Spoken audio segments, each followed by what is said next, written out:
Good afternoon, friends. As you all know that treatment of left main bifurcation stenosis by stenting continues to remain one of the most important challenges for the interventional cardiologist. So today I'll be talking about the DK crush technique for left main bifurcation stenting, a step-by-step approach so that people who have not been very used to doing this technique learn every smaller, finer points of this technique. To introduce the subject, let me highlight that the bifurcation lesions account for almost 10 to 15% of PCI procedures. Technically, they are very challenging because of usage of much more hardware as compared to non-bifurcation stenotic lesions. And there is a higher rate of procedural complications, although this may not hold true in today's era when we have got much better hardwares which can be utilized for the treatment of bifurcation stenosis. And of course, the long-term durability of the procedure is still an issue with a target lesion revascularization occurring in 10 to 15% of patients.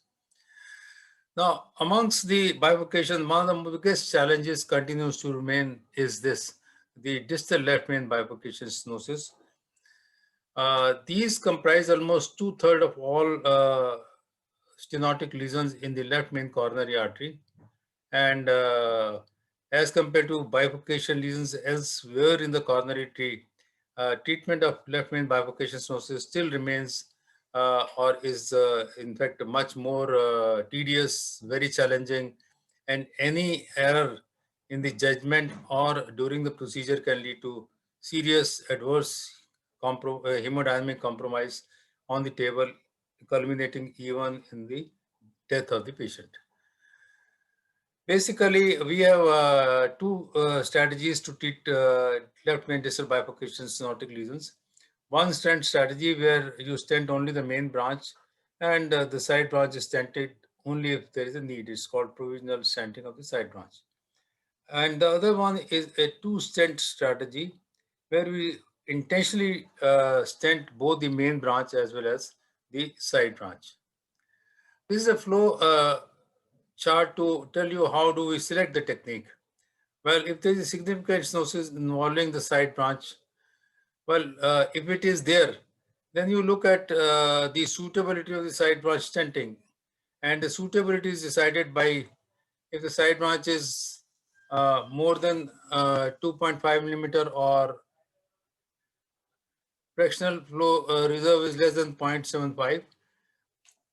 Then if these two factors are there, then obviously you need to do a focal stenosis and the stenosis is focal, then you do a provisional side branch stenting. But if the stenosis is long with these two criteria being met, that is side branch being more than 2.5 millimeter and fractional flow reserve being less than 0.75, then you do elective stenting. But if these two criteria are not met, then you do only the stenting of the main branch. You may or may not do the balloon of the side branch depending upon the situation, and this is called stent balloon strategy. Now, there are several two-stent techniques which I'm sure all of you know: V-stenting, SKS, Culotte, mini crush, DK crush, modified T-stenting, and tap technique. Well, my job is to tell you about the DK crush today, but before we go on to DK crush, how do we decide which of these techniques is suitable for a given individual? Well, you look at three important parameters.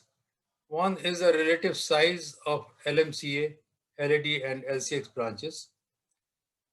Having done that, you look at the angle of bifurcation, whether it is less than or more than 70 degree. And the best views to see this are two views. You do either a epicaudal or you do a lacaudal. And then the presence of significant stenosis in the distal branches. Now, if looking at the size of the LAD and LCX, if the size of the LAD and LCX branches are similar, that means they are almost of the same size. And the combined size of LAD and LCX is approximately two-thirds of the size of the LMCA. That means they are big enough. Then you look at the bifurcation angle. If it is less than 70, then you can do SKS technique, and where you put in two stents at the same time protruding into the left main, and then inflate them at the same time, and then you do a final kissing balloon dilatation. But if the angle is more than 70, then possibly the best technique is a tap technique, where you first stent the main vessel and then take a second stent through the cells of the main branch stent into the side branch, protruding the side branch stent about 2 millimeter into the main branch, and then you do a final kissing balloon dilatation. Now, sorry, if there is a discrepancy in the diameters of the LED and LCX, that means the combined size of LED and LCX is more than two-thirds of the diameter of the LMCA. That means the LMCA is not big enough to accommodate the two stents which are more than two-thirds of the diameter of the LMCA. Then you again look at the bifurcation angle. If it is less than 70 degree, then you do either a mini crush or a DK crush.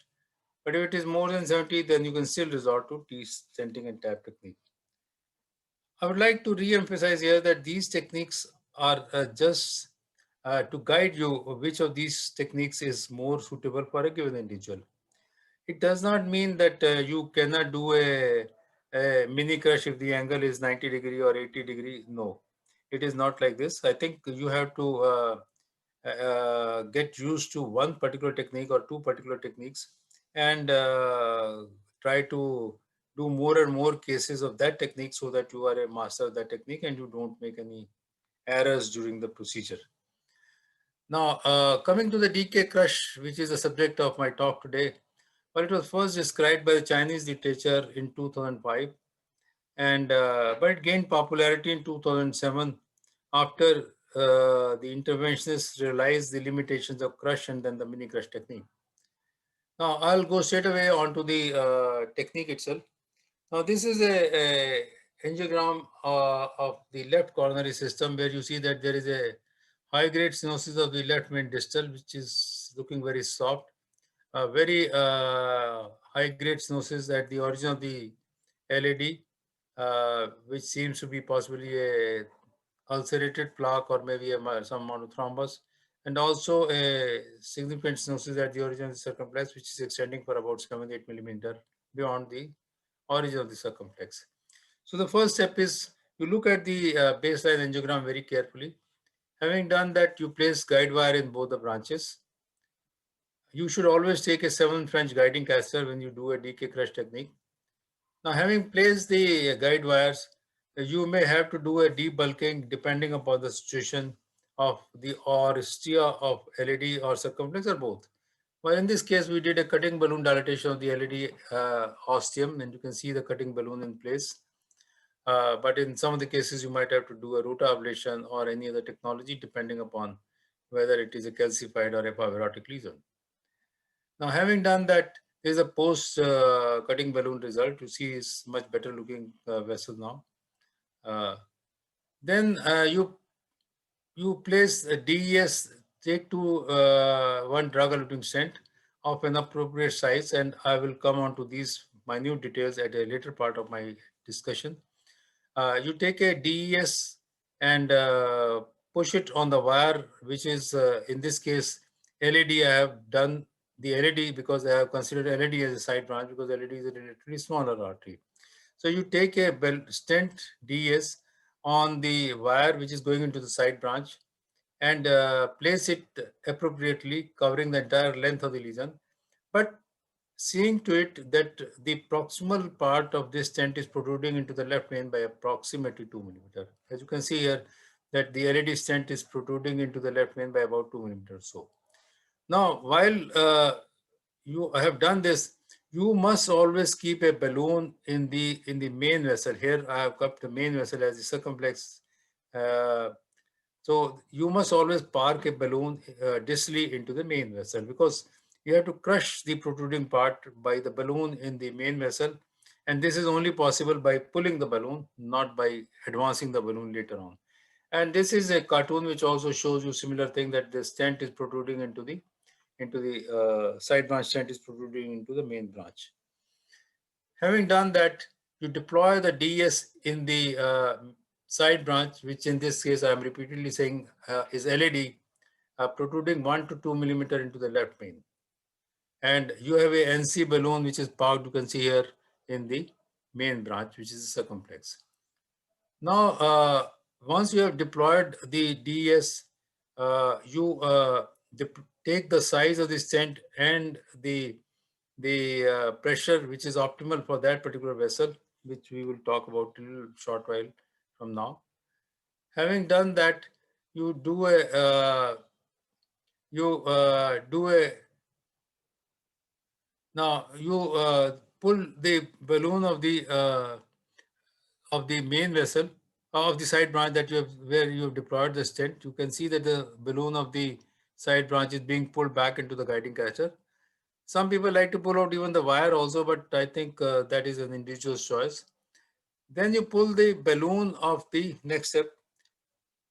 Now you assess the result before you pull the balloon of the main branch backward to crush the protruding part of the stent. You assess the result of the stent that you have deployed in the side branch. And this is done by making a small contrast injection. The purpose is to see that there is no dissection at the distal edge of this stent, and the stent is very well dilated, very well expanded. So once you've done that, you now go on to the next step.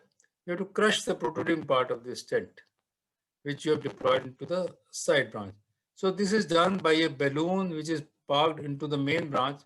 You pull this balloon back into the left main, partly into the left main and partly into the main branch, distally beyond the origin of the side branch. And then you inflate this at about nominal pressure. The size of this balloon, I'll again be talking a little bit later. What should be the size of this balloon? So you pull it back and then you open up, you inflate this balloon at a nominal pressure so as to crush the protruding part of the stent in the side branch. As you can see here, this balloon has been inflated and you have crushed the LED stent here. Then comes the next step. Now you have crushed the LED stent, or which is a side branch stent in this case. You reintroduce a guide wire through the crushed part of the stent. From where do you should always go from a non-distal cell, which again I'll show you in my subsequent part of the talk. So you reintroduce a guide wire. As you can see here, the wire is being reintroduced from a non-distal cell and place it well deep into the side branch. Having done that, now the next step is to do a kissing balloon dilatation. For doing a kissing balloon dilatation, obviously you need an optimal size balloon in the side branch and an optimal size balloon in the main branch. But straight away, you may not be able to put an optimal size balloon through a crushed stent into the side branch. So you go in a progressive stepwise dilatation from a small balloon to a bigger balloon. And the final balloon should be of the size of the vessel, the side branch vessel, and also here on the other side, the balloon should be of the size of the main branch.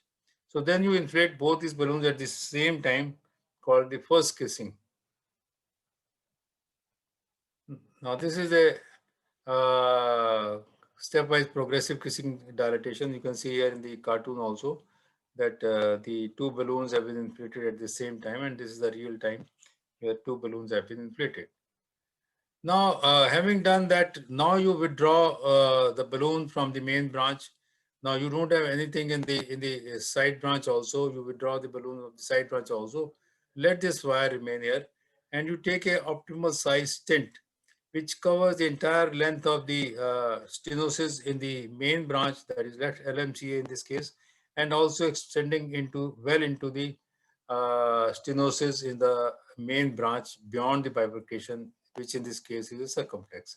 So I've taken a long DS of an appropriate size, and it is put across the origin of the LED, and you deploy this stent at a nominal pressure.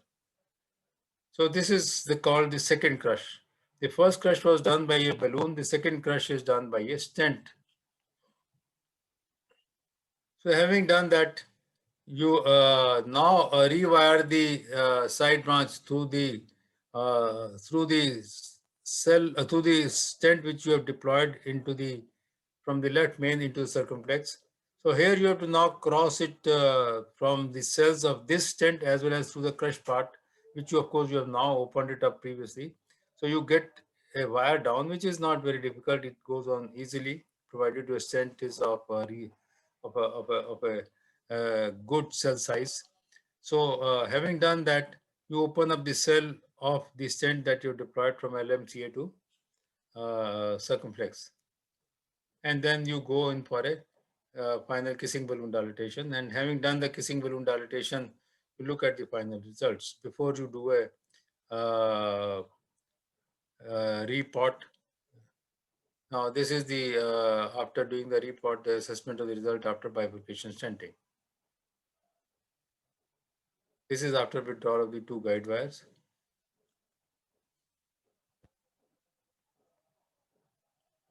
So it is an excellent result, which is quite acceptable.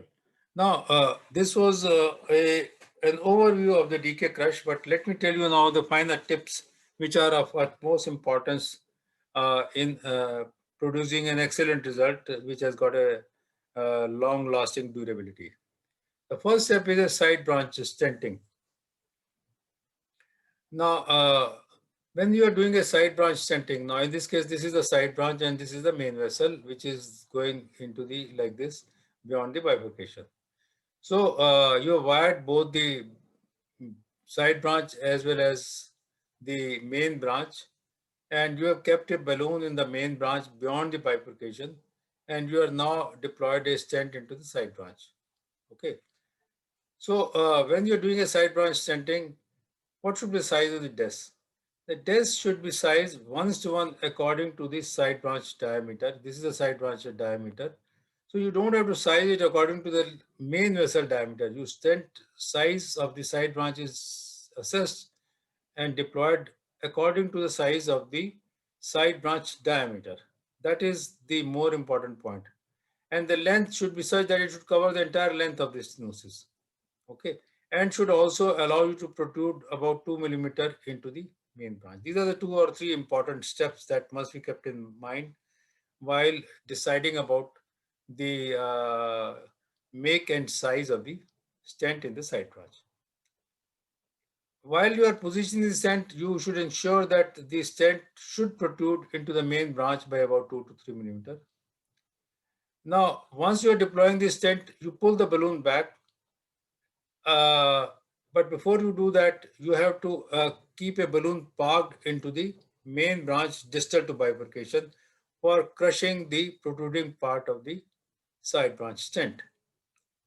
And this balloon should be of the size according to the distal part of the main vessel, not according to the main vessel before bifurcation, but according to the size of the main vessel beyond the bifurcation. So that should be the size of the balloon. If it is a 3.5 millimeter, your balloon should be 3.5 millimeter in diameter at nominal pressure. Now then comes the expansion and deployment of the side branch stent. Now that's not just a inflating the indiflator and deploying the stent. That is much more than this. Now the deployment of the side branch stent, although it is done at nominal pressure, having done that, you pull the balloon of the side branch backward a little bit into the main vessel and do a repeated inflations of the side branch balloon at high pressure. Even if it is a semi-compliant balloon, repeated inflations are now strongly recommended, and the objective is to achieve a best apposition and expansion of the side branch stent at the ostium of the side branch. So this is now a very important step which has been highlighted time and again by the European Society of European Bifurcation Club, that you pull the balloon back of the side branch stent and give 2-3 inflations with the same balloon so that your side branch stent is well expanded at the ostium of the side branch. Now, the third important tip is how to do the crushing of the side branch stent. Now, the crushing of the side branch stent, as I told you, is a two-step procedure. First, it is done with the help of a balloon, and the second crush would come when you deploy a stent into the main branch. Now, you remove the delivery balloon and the guide wire of the side branch. That's the first thing. Then you pull the balloon of the main branch backwards into the main branch before the bifurcation, as has been shown here. Then you perform a high pressure inflation, which is aimed to crush the protruding part of the side branch stent. So this is the first crush. Okay. Now, what should be the size of the main branch balloon?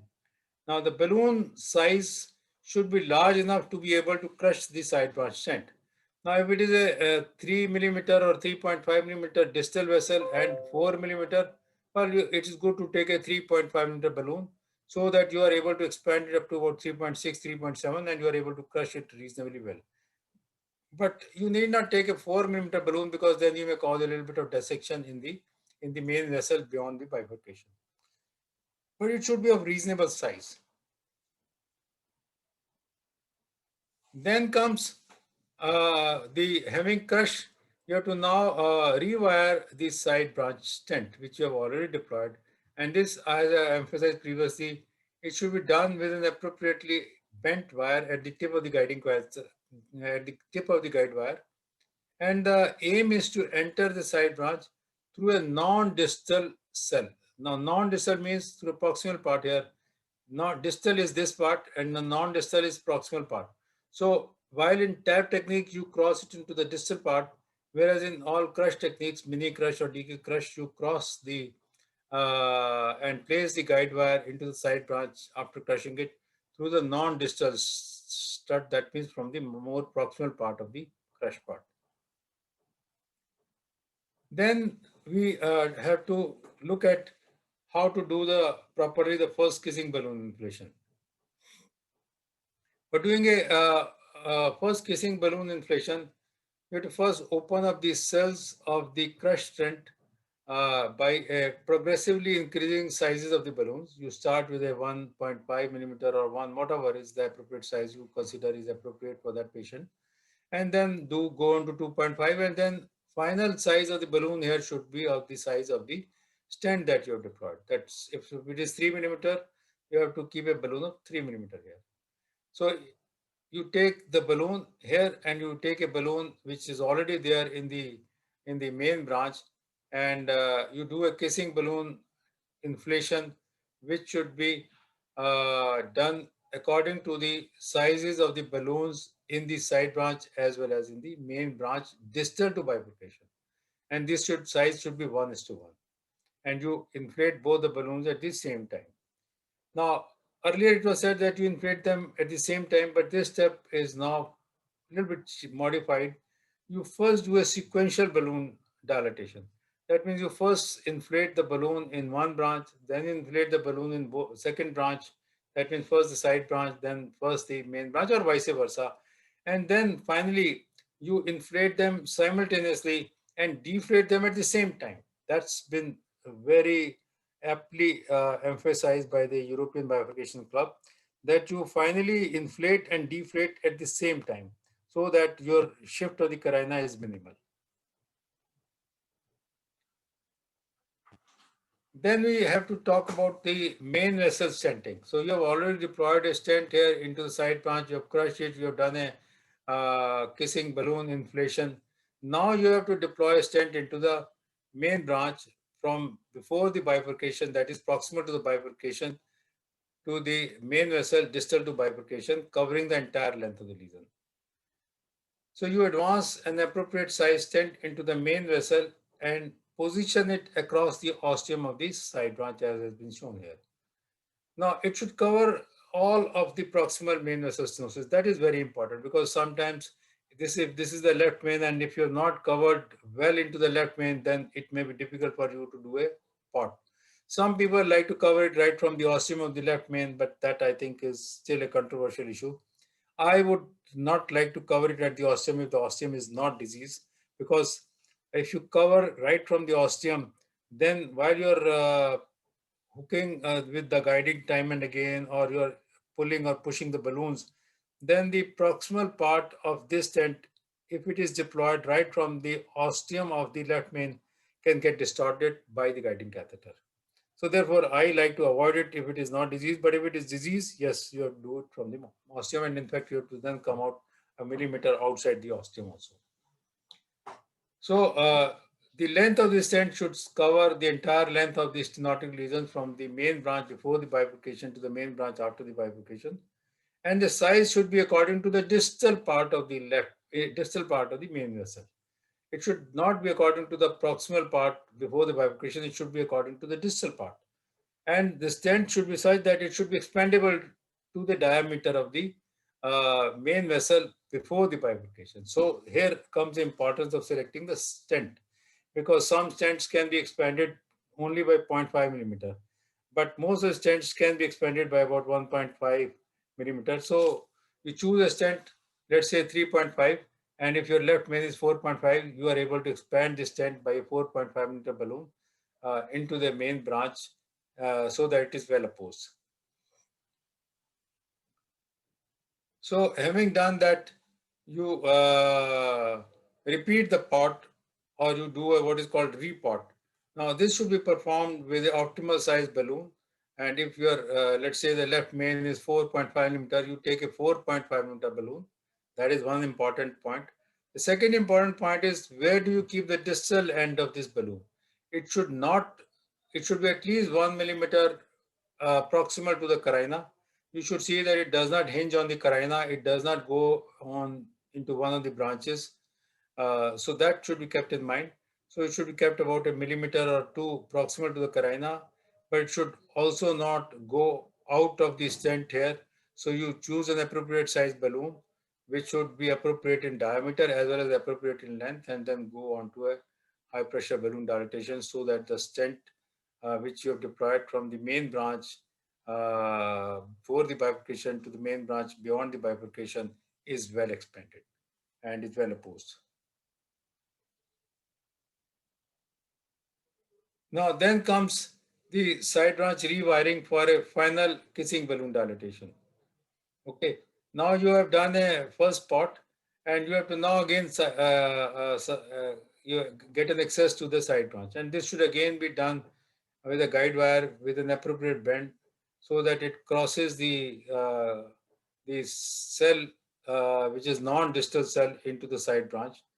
And you should also be very careful that this wire does not go beneath the stent which you have deployed in the main vessel, because if you are taking a hydrophilic wire, then it may go between the wall of the vessel and the stent, and it may not go down into the uh, side branch, and then you are pushing a balloon over it, and that may distort the stent in the main branch, or the balloon would not go.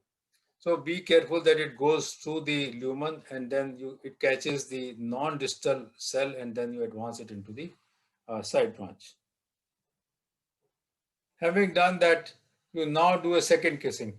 And a second kissing again, you might have to do a progressive, first open up the cell with a progressively increasing size of the balloons into the side branch.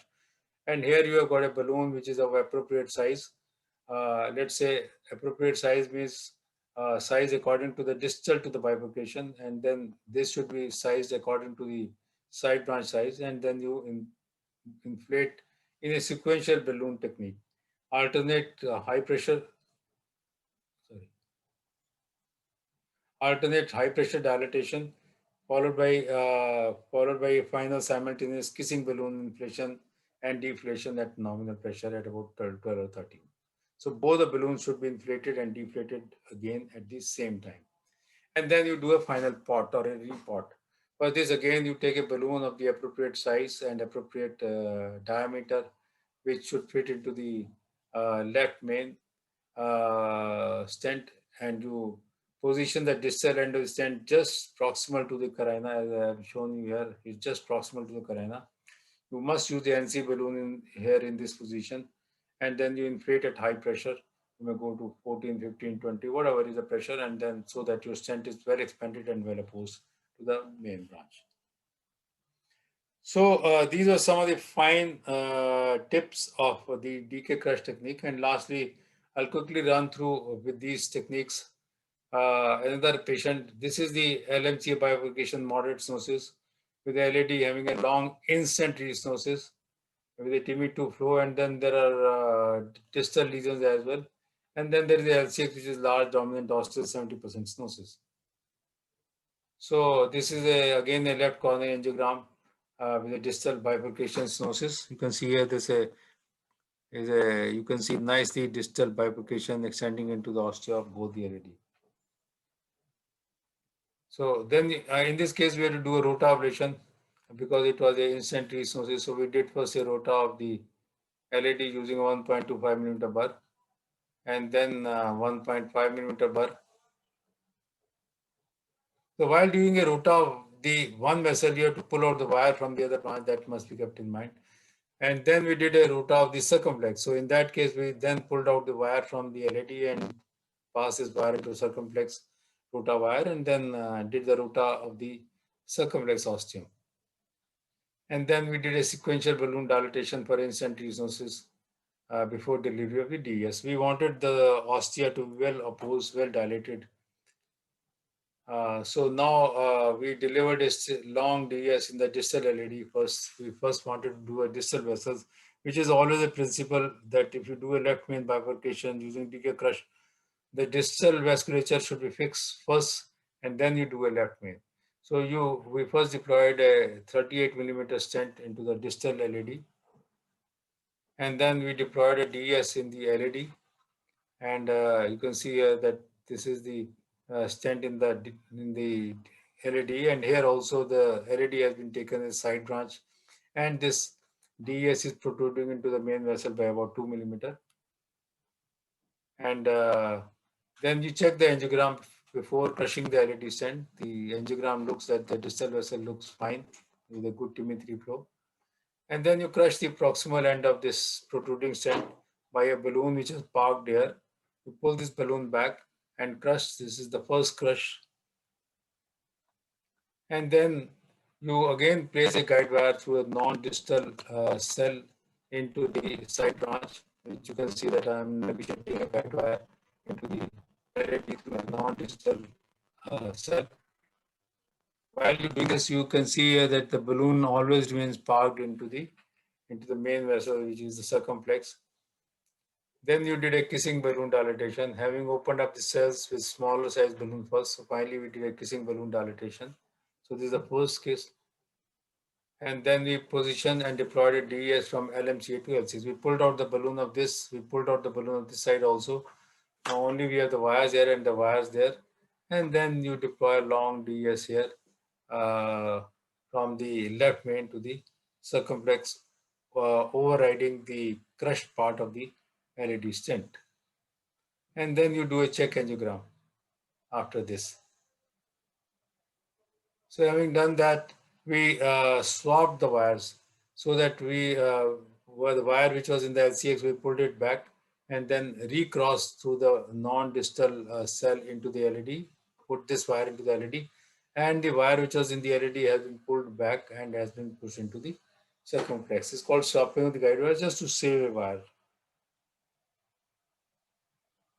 Now the LED wire, as you can see here, is being pulled back and then is being advanced into the circumflex. And then you do a final kissing balloon dilatation. This is the second kiss. And then you do a pot and the final result. So this is how it looked like.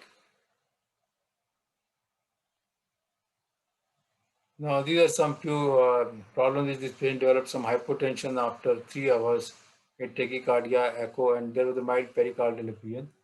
There was some staining underneath, so we had to pass another. We deployed a stent graft here, 3.5 millimeter from the ostium of the LAD, and we thought there was a small leak here, but this was easily well covered. And then we again did placed a stent graft in the ostium of the LAD. We again did a final kissing balloon dilatation, and this was the final result. The patient did well after that, and this is almost about going to be more than a year. Patient is absolutely fine. Now, just 2-3 slides about the DK crush versus classical crush. Well, this is the data from the original innovators of the DK crush technique, which appeared in 2007. He compared classical crush with the DK crush, and he said that the procedure time is much shorter. The stent thrombosis is zero. Success rate of final kissing balloon dilatation is 100% compared to the conventional crush. The contrast volume use is much lower, significantly lesser with DK crush as compared to classical crush. And the residual stenosis at the side branch ostium is also significantly lower. Then DK crush has also been compared with the provisional stenting, and again, this shows that the maze rate is lower, 10% versus 17% in provisional stenting. Although other values may not be statistically significant, except the TLR. TLR is 4.3% with DK crush technique and 13% with the provisional stenting, which is statistically significant. So their DK crush scores over a provisional stenting technique. And lastly, the Kilot technique versus DK crush again, it has superiority over Kilot technique. The data on 175 patients in each arm showed that the instant restenosis is much lower, 6.8% with the DK crush compared to 12.6% with the Kilot technique, which is statistically significant. But instant late loss is much lower, almost half of what you had in the Kilot technique. Well, with that, I think similarly, 1 year clinical data is also supportive of the DK crush compared to Quillot technique. So, ladies and gentlemen, I conclude by saying that there are advantages of DK crush over other two-stent techniques. Technically, it has got shorter procedure time, lesser amount of contrast, 100% success in final kissing balloon dilatation. Clinically, significant reduction in the incidence of residual, significant reduction in residual stenosis and in the side branch, reduction in stent thrombosis, which was 0% in the original series, full coverage of the side branch ostium, low rates of restenosis in the side branch, and there is a definite reduction in the maze compared to Quillot and even provisional stenting. I hope I have made certain points very clear. I have given you tips and tricks. With that, I thank you very much for your kind attention.